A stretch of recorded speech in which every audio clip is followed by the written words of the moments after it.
qui êtes-vous? Du coup, vous êtes toutes les deux en rose, ça peut intriguer les personnes qui s'intéressent. Les Pink Lady du recrutement. Comment ça, Amélie?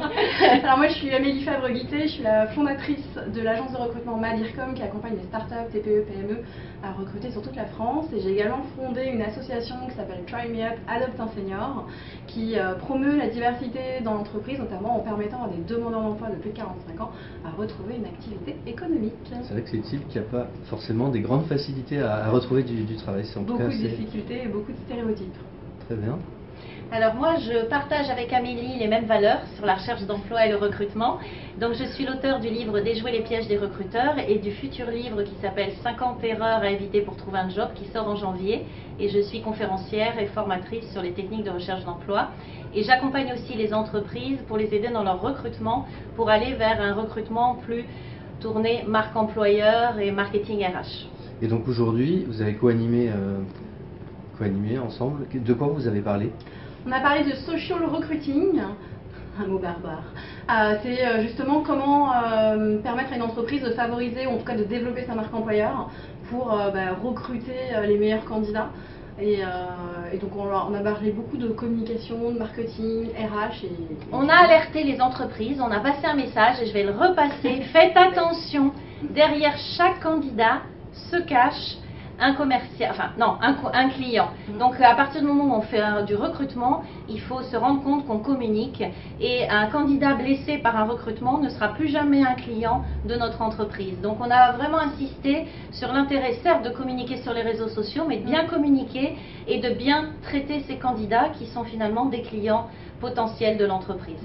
Finalement, on a un outil digital qui est très puissant à la fois pour les recruter et pour les recruteurs, mais dont chacun doit apprendre à se servir d'une certaine manière. Quel que soit l'âge. Et ce qui est valable, ce qu'on demande aux chercheurs d'emploi, les chercheurs d'emploi de l'autre côté le demandent également aux entreprises. On va demander à un chercheur d'emploi d'être original, d'être dans le partage, de faire attention à ce qu'il publie, de faire attention à ce qu'il poste, de répondre rapidement. Et bien de l'autre côté, le chercheur d'emploi va demander la même chose aux entreprises. Et donc on alerte par rapport à la manière d'utiliser les réseaux sociaux, le social selling certes, mais il faut le faire de façon cohérente, intelligente et dans le respect de l'autre. Qu'est-ce que c'est justement cette façon cohérente et le respect de l'autre? Quels sont les quelques petits conseils qu'on peut donner finalement à quelqu'un qui va peut-être découvrir tout ça et qui va vouloir s'y familiariser, qui aura cette volonté d'aller vers ça, mais qui n'aura pas forcément le savoir-faire? Quels sont les premiers conseils pour se mettre le pied à l'étrier finalement? Alors d'un point de vue de l'entreprise, pour le RH ou l'opérationnel, au moment du recrutement, ça peut être le fait d'améliorer son annonce avec des images, de la vidéo, avec du texte qui est quand même pertinent et qui va changer un petit peu de son habitude de lire, genre entreprise leader sur son marché, en plein développement, enfin voilà, plein de mots bullshit que tout le monde utilise dans ses annonces. Donc c'est aussi retravailler ça en fonction de ses valeurs que l'on a envie de transmettre. Ça va être améliorer ses étapes de recrutement, c'est-à-dire bien répondre aux candidats comme on disait tout à l'heure, c'est à un moment donné arrêter d'envoyer des messages automatiques qui n'ont aucun sens, qui ne transmettent aucun message de sympathie envers les candidats. C'est prendre soin des candidats aussi après un entretien, pour ceux qui sont sélectionnés, mais surtout pour ceux qui ne sont pas sélectionnés.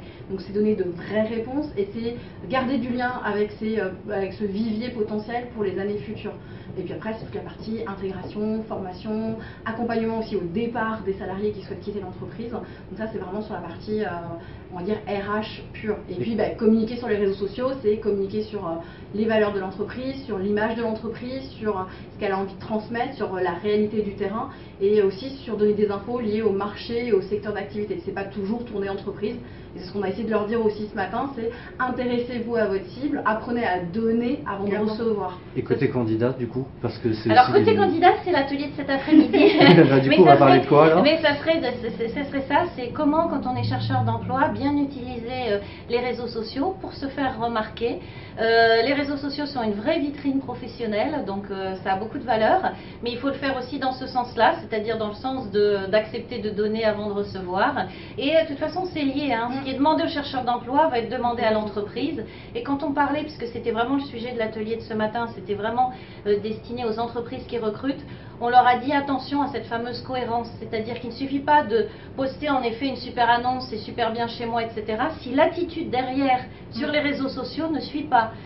Quelqu'un qui va mettre un post en disant on recherche un super responsable de la communication, avez-vous des noms à nous communiquer, et puis il y a plein de personnes sur les réseaux qui disent un tel qui tag un tel, qui tag un tel, et puis tous les gens qui ont été tagués ne sont jamais rappelés par l'entreprise, là on n'est pas dans une cohérence, parce qu'on se dit, qu'est-ce qu'il y a derrière cette annonce? Est-ce que c'est juste pour faire parler de mon entreprise, ou est-ce que je recherche vraiment quelqu'un? C'est-à-dire que quand on commence à communiquer sur les réseaux, il faut aller au bout de la communication et bien vérifier ce que ça implique derrière.